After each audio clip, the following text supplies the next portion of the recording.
नमस्कार साथियों, स्वागत है आज की इस वीडियो में। आज की इस वीडियो होने वाली है दोस्तों आज हमारी इंडियन पॉलिटी से संबंधित आज की इस वीडियो में हम टॉप इंपोर्टेंट 50 क्वेश्चनों पर बात करेंगे। जो 50 क्वेश्चन है दोस्तों आपके एग्जाम की दृष्टि से काफ़ी इंपॉर्टेंट है। ये सारे क्वेश्चन एनसीईआरटी बुक से लिए गए, यानी कि आपके किसी भी एग्जाम की तैयारी कर रहे हैं गवर्नमेंट एग्जाम से संबंधित, तो ये वीडियो लास्ट तक जरूर देखना ताकि आपको इससे संबंधित एक या दो क्वेश्चन एग्जाम में जरूर मिलेंगे। तो शुरुआत करते हैं आज की इस वीडियो को बिना किसी देर के साथ। चैनल पर नए हो तो इसे सब्सक्राइब जरूर कीजिए और वीडियो पसंद आए तो इसे लाइक जरूर करना। तो क्वेश्चन नंबर पहला है आपका, 10वीं अनुसूची अर्थात दल बदल के आधार पर लोकसभा के सदस्यों की नियोक्ता से संबंधित प्रश्नों का निर्णय कौन करता है। यानी कि 10वीं अनुसूची में दल बदल के आधार पर जो लोकसभा के सदस्यों की नियोक्ता है उससे संबंधित जो प्रश्नों का निर्णय है वह कौन करता है। तो इसका जो राइट आंसर है वह है लोकसभा अध्यक्ष। कौन करता है? लोकसभा अध्यक्ष।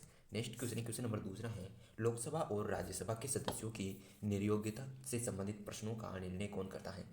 कि लोकसभा और राज्यसभा है उनके जो सदस्य हैं उनकी योग्यताएं क्या हैं, निर्योग्यताएं क्या हैं, इससे संबंधित जो भी प्रश्न होता है उनका जो निर्णय है वो कौन करता है। तो इसका करेक्ट आंसर होगा आपका राष्ट्रपति। कौन करता है दोस्तों? राष्ट्रपति। नेक्स्ट क्वेश्चन है, बजट जिसके द्वारा पारित किया जाता है, यानी कि जो बजट है वो किसके द्वारा पारित किया जाता है। तो दोस्तों काफ़ी इंपॉर्टेंट क्वेश्चन है आपके एग्जाम की दृष्टि से। इसका जो राइट आंसर है वह है आपका लोकसभा द्वारा, यानी कि जो लोकसभा है उसके द्वारा बजट पारित किया जाता है। बात करते हैं नेक्स्ट क्वेश्चन की, भारतीय संविधान को कब अंगीकार किया गया था। काफ़ी इंपॉर्टेंट क्वेश्चन है आपके एग्जाम की दृष्टि से। एग्जाम में आया हुआ क्वेश्चन है कि भारतीय संविधान को कब अंगीकार किया गया था। इसका राइट आंसर है 26 नवंबर 1949 को। और जो पारित कब हुआ था, तो ये 1950 को पारित हुआ था। 26 नवंबर 1949 को भारतीय संविधान को अंगीकार किया गया था। बात करते हैं नेक्स्ट क्वेश्चन की। नेक्स्ट क्वेश्चन हमारा बहुत इंपॉर्टेंट क्वेश्चन होने वाला है। नेक्स्ट क्वेश्चन, अविश्वास प्रस्ताव किस सदन में लाया जाता है। यानी कि अविश्वास प्रस्ताव है दोस्तों वह किस सदन में लाया जाता है। यानी कि लोकसभा और राज्यसभा हो गए, इन दोनों सदनों में से किस सदन में अविश्वास प्रस्ताव लाया जाता है। तो इसका करेक्ट आंसर है लोकसभा, यानी कि जो लोकसभा है उसमें अविश्वास प्रस्ताव लाया जाता है। नेक्स्ट क्वेश्चन है, वित्त बिल कहाँ पास किए जाते हैं। तो काफी इंपोर्टेंट क्वेश्चन है दोस्तों ये भी, वित्त बिल कहाँ पास किए जाते हैं, लोकसभा में या राज्यसभा में। तो इसका करेक्ट आंसर कौन सा होगा, कमेंट में आप इसका करेक्ट आंसर लोकसभा में। तो दोस्तों जो वित्त बिल होते हैं वह लोकसभा में पारित किए जाते हैं, लोकसभा में पेश किए जाते हैं।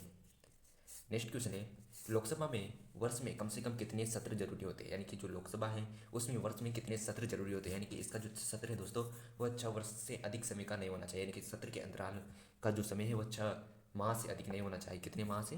तो दोस्तों जो लोकसभा है इसका प्रत्येक जो सत्र होता है वह 6 महीने के अंदर होना चाहिए। यानी कि एक सत्र से दूसरे सत्र के जो बीच का गैप होता है वह 6 महीने का नहीं होना चाहिए। यानी कि जो लोकसभा है उसमें वर्ष में कम से कम कितने सत्र होने चाहिए, 2 सत्र जरूर से होने चाहिए कम से कम। नेक्स्ट क्वेश्चन है, उपराष्ट्रपति को पद व गोपनीयता की शपथ कौन दिलाता है। तो दोस्तों जो उपराष्ट्रपति होता है उसे पद और गोपनीयता की जो शर्त जब पद ग्रहण करता है तो उस समय दिलाई जाती है। तो दोस्तों जो राष्ट्रपति होता है वह उपराष्ट्रपति को पद और गोपनीयता की शपथ दिलाता है। बात करते हैं नेक्स्ट क्वेश्चन की। नेक्स्ट क्वेश्चन है दोस्तों आपका, भूतपूर्व संसद सदस्यों को पेंशन व्यवस्था कब लागू की गई। यानी कि जो संसद सदस्य हैं उनकी जो पेंशन व्यवस्था है वह कब लागू की गई थी। इसका करेक्ट आंसर है 1976 ईस्वी में जो भूतपूर्व संसद सदस्य हैं उनको लिए पेंशन की जो व्यवस्था है वो लागू की गई थी। बात करते हैं नेक्स्ट क्वेश्चन की। नेक्स्ट क्वेश्चन है, लोकसभा का सदस्य बनने के लिए न्यूनतम आयु कितनी होनी चाहिए। यानी जो लोकसभा है उसका अगर आप सदस्य बनेंगे तो उसके लिए जो न्यूनतम आयु है वो कितनी होनी चाहिए। तो इसका जो राइट आंसर है वह है 25 वर्ष। यानी कि जो कोई भी अगर लोकसभा का सदस्य बनना चाहे तो उसके लिए जो न्यूनतम आयु है वह 25 वर्ष, यानी कि उससे 25 वर्ष अपनी आयु पूर्ण करने के बाद ही वह लोकसभा के लिए अप्लाई कर सकता है, लोकसभा का सदस्य बनने के लिए योग्य होता है।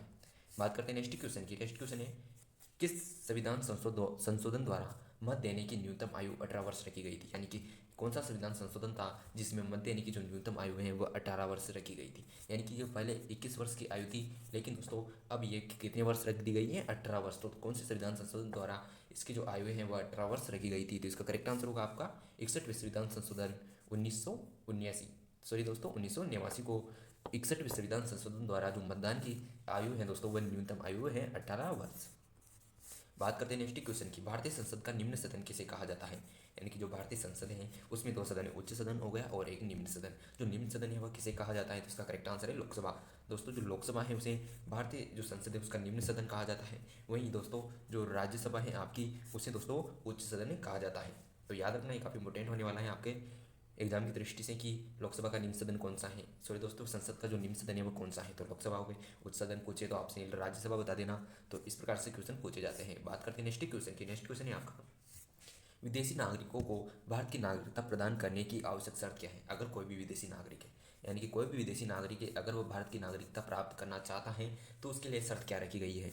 तो दोस्तों याद रखना, इसके लिए जो शर्तें हैं वह 10 वर्ष तक भारत में निवास, यानी कि कोई भी विदेशी नागरिक है अगर वह भारत में आकर निवास करना चाहे तो उसके लिए उसके जो अगर वह भारत का नागरिक बनना चाहे तो उसके लिए 10 वर्ष तक भारत में निवास जरूरी है। वह 10 वर्ष तक भारत में रहना उसका जरूरी है, तभी वह भारत की नागरिकता ग्रहण कर सकता है।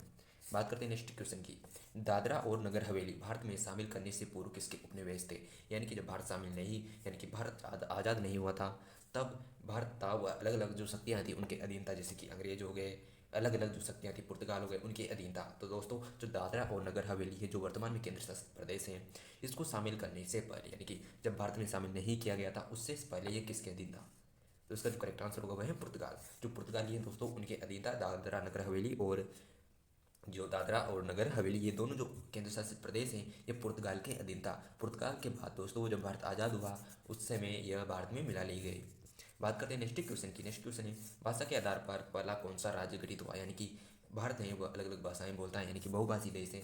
यहाँ पर जो राज्य हैं दोस्तों, जैसे कि ये भारत है तो ये राज्य हैं दोस्तों, ये राज्य कभी कभी अपनी भाषा के आधार पर नए राज्य की मांग भी करते हैं।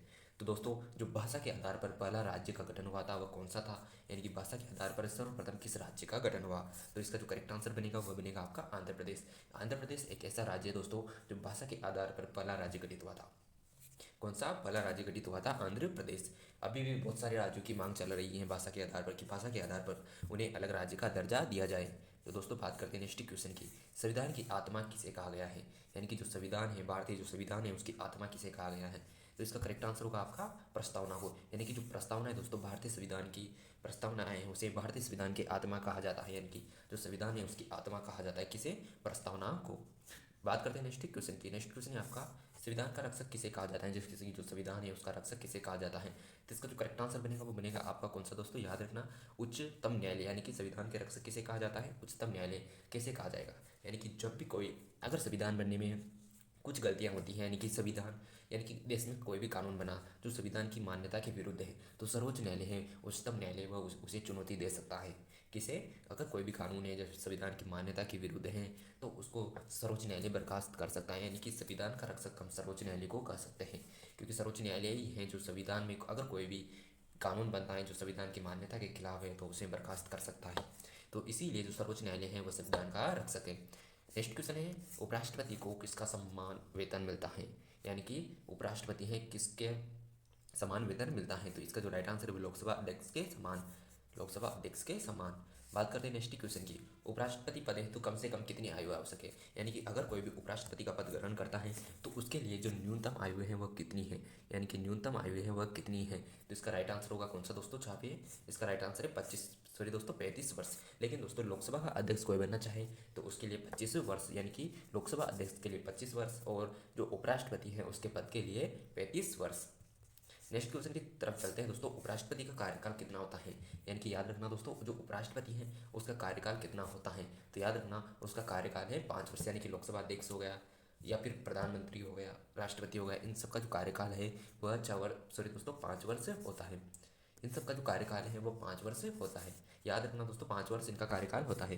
नेक्स्ट क्वेश्चन की तरफ चलते हैं। नेक्स्ट क्वेश्चन है आपका उपराष्ट्रपति के चुनाव संबंधी विवाद कौन देखता है। अगर जो उपराष्ट्रपति हैं उनके चुनाव में जो विवाद होते हैं तो जो विवाद है उनको कौन देखता है, उनको हल कौन करता है। तो इसका जो राइट आंसर होगा वह है सर्वोच्च न्यायालय। नेक्स्ट क्वेश्चन है उपराष्ट्रपति के चुनाव में उम्मीदवार के नामांकन के लिए निर्वाचन मंडल में से कम कितने अनुमोदन आवश्यक है। अगर जो उपराष्ट्रपति का चुनाव होगा तो निर्वाचन मंडल में कम से कम कितने अनुमोदन आवश्यक है। तो दोस्तों उत्तर इसका है 20। नेक्स्ट क्वेश्चन है भारत में लगातार 2 बार उपराष्ट्रपति कौन रहा। यानी कि भारत है उसमें लगातार 2 उपराष्ट्रपति यानी कि 2 बार जो उपराष्ट्रपति हैं वह रहे थे सर्वपल्ली राधाकृष्णन। जो सर्वपल्ली राधाकृष्णन है दोस्तों वो भारत के लगातार 2 बार उपराष्ट्रपति पद पर रह चुके हैं। नेक्स्ट क्वेश्चन है किस सदन में उपराष्ट्रपति को पदच्युत करने का प्रस्ताव रखा जाता है। यानी कि कौन सा सदन है जिसमें उपराष्ट्रपति को पदच्युत करने का प्रस्ताव रखा जाता है। तो इसका राइट आंसर है राज्यसभा में। नेक्स्ट क्वेश्चन है आपका, नेक्स्ट क्वेश्चन काफी इंपॉर्टेंट है। कार्यकाल समाप्त होने से पहले उपराष्ट्रपति को हटाने का अधिकार किसको है। यानी कि अगर कार्यकाल समाप्त हो गया, यानी कि कार्यकाल समाप्त होने पर तो वैसे ही हट जाते हैं, लेकिन कार्यकाल समाप्त होने से पहले उपराष्ट्रपति को हटाने का जो अधिकार है वह किसका है? तो याद रखना संसद को, यानी कि उपराष्ट्रपति को अगर हटाया जाएगा तो संसद के माध्यम से हटाया जाएगा।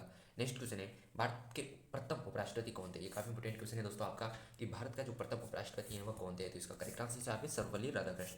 जो सर्वपल्ली राधाकृष्ण है दोस्तों वह भारत के प्रथम उपराष्ट्रपति थे। काफी इंपोर्टेंट क्वेश्चन है आपके एग्जाम की दृष्टि से, तो याद रखना दोस्तों, जो भारत के प्रथम उपराष्ट्रपति थे वह थे सर्वपल्ली राधाकृष्ण। नेक्स्ट क्वेश्चन की तरफ चलते हैं। नेक्स्ट क्वेश्चन है आपका, उपराष्ट्रपति अपने मत का प्रयोग कब करता है? यानी कि जो उपराष्ट्रपति है उसका अब जो मत होता है उसका प्रयोग वह कब करता है? तो याद रखना दोस्तों, मतों के बराबर, यानी कि जो राज्यसभा है अगर उसमें मतों में बराबर हो जाता है, यानी कि विपक्ष और पक्ष ये दो मत हैं, दोनों मतों के जो तो यानी कि जो दोनों पक्ष हैं उनके मत बराबर हो गए तो ऐसी स्थिति में जो उपराष्ट्रपति है वह अपने मत का प्रयोग करेगा।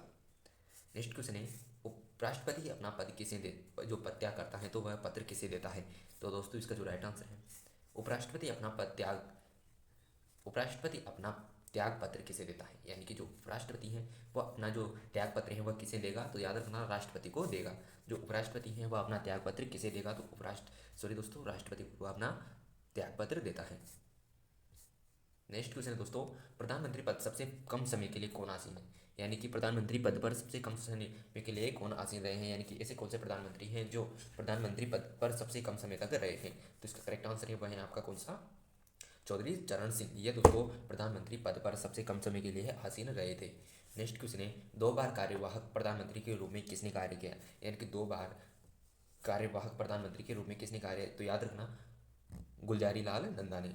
नेक्स्ट क्वेश्चन है, किस प्रधानमंत्री की मृत्यु उसके कार्यकाल के दौरान हुई थी? तो याद रखना किस प्रधानमंत्री की मृत्यु उसके कार्यकाल के दौरान हुई थी? तो इसका जो राइट आंसर है वह है आपका कौन सा? जवाहरलाल नेहरू, लाल बहादुर शास्त्री और इंदिरा गांधी। यानी कि ये 3 प्रधानमंत्री थे दोस्तों जिनके मृत्यु कार्यकाल के दौरान हुई थी। तो दोस्तों आज की इस वीडियो आपको कैसी लगी? वीडियो पसंद आए तो लाइक करना और शेयर करना। बाकी कमेंट करके जरूर बताना कि आपको वीडियो कैसी लगी, नेक्स्ट वीडियो आपको किस टॉपिक पर चाहिए। तो चलते हैं, नेक्स्ट क्वेश्चन है, भारतीय संविधान किस दिन लागू हुआ? तो याद रखना दोस्तों, भारतीय संविधान किस दिन लागू हुआ। एक क्वेश्चन ये भी है कि भारतीय संविधान के निर्माण में कितना समय लगा? तो दोनों क्वेश्चन काफी इंपॉर्टेंट है। तो पहले ये देखते हैं कि भारतीय संविधान किस दिन लागू हुआ था। तो इसका जो राइट आंसर है वह 26 जनवरी 1950 को।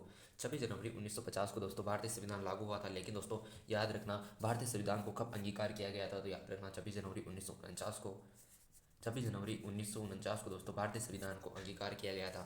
बात करते हैं नेक्स्ट क्वेश्चन है। नेक्स्ट क्वेश्चन है आपका, भारत का पहला आम बजट 1952 किसने प्रस्तुत किया था? यानी कि जो भारत का पहला आम बजट है, यानी कि किसी भी देश की जो व्यवस्था है उसे चलाने के लिए बजट जरूरी है। तो दोस्तों जो भारत का पहला आम बजट था वह 1952 में प्रस्तुत हुआ था। लेकिन यहाँ पर क्वेश्चन है कि भारत का जो पहला आम बजट है वह 1952 में किसके द्वारा प्रस्तुत किया गया था? तो इसका जो राइट आंसर है वह है पी.के. सन्मुख सेठी। यानी कि पी.के. जो सन्मुखम सेठी है उनके द्वारा दोस्तों भारत का जो पहला आम बजट है वह प्रस्तुत किया गया था। बात करते हैं नेक्स्ट क्वेश्चन है। नेक्स्ट क्वेश्चन है आपका, संविधान में प्रथम संशोधन कब हुआ? तो दोस्तों ये काफ़ी इंपोर्टेंट है। संविधान में अब तक बहुत सारे ऐसे संशोधन हो चुके हैं जो काफ़ी महत्वपूर्ण हैं, उन पर भी दोस्तों हम चर्चा करेंगे, उन पर भी एक वीडियो बनाएंगे जिन पर पूरे जो संविधान महत्वपूर्ण संशोधन है उन पर बात करेंगे। तो यहाँ पर दोस्तों जो भारत का पहला संविधान संशोधन है वह कब हुआ था? तो याद रखना 1951 को दोस्तों भारत का पहला संविधान संशोधन हुआ था। दोस्तों राज्यों से संबंधित जो पुनर्गठन से संबंधित जो संविधान संशोधन है वह है 1956 में वो संविधान संशोधन हुआ था। दोस्तों विश्व का सबसे लंबा लिखित संविधान किस देश का? दोस्तों आप सब जानते हैं, जिस देश में आप रहते हैं उस देश का संविधान विश्व का सबसे लंबा है, लिखित है और दोस्तों लचीला भी है और कठोर भी है, यानी कि नहीं लचीला है और नहीं इतना कठोर है। नेक्स्ट क्वेश्चन है, यानी कि जो भारतीय संविधान है वो विश्व का सबसे लंबा है, लिखित है, न इतना लचीला है कि कोई भी उसमें परिवर्तन कर सके, ना ही इतना कठोर है कि उसमें परिवर्तन भी न कर सके, यानी कि समय समय पर उसमें संशोधन भी किए जा सकते हैं, नए कानून भी बनाए जा सकते हैं।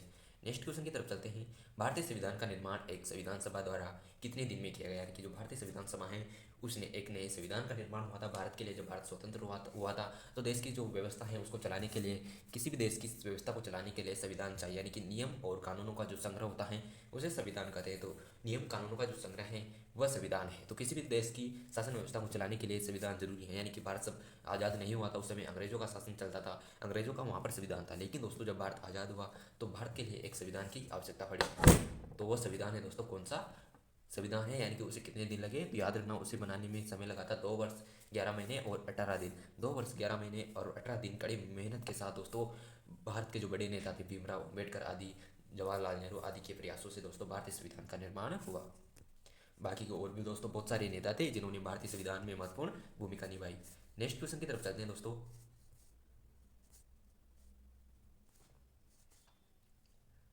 तो दोस्तों आज की इस वीडियो में इतना ही, मिलते हैं नेक्स्ट वीडियो में। वीडियो पसंद आती है तो लाइक कर देना और शेयर कर देना।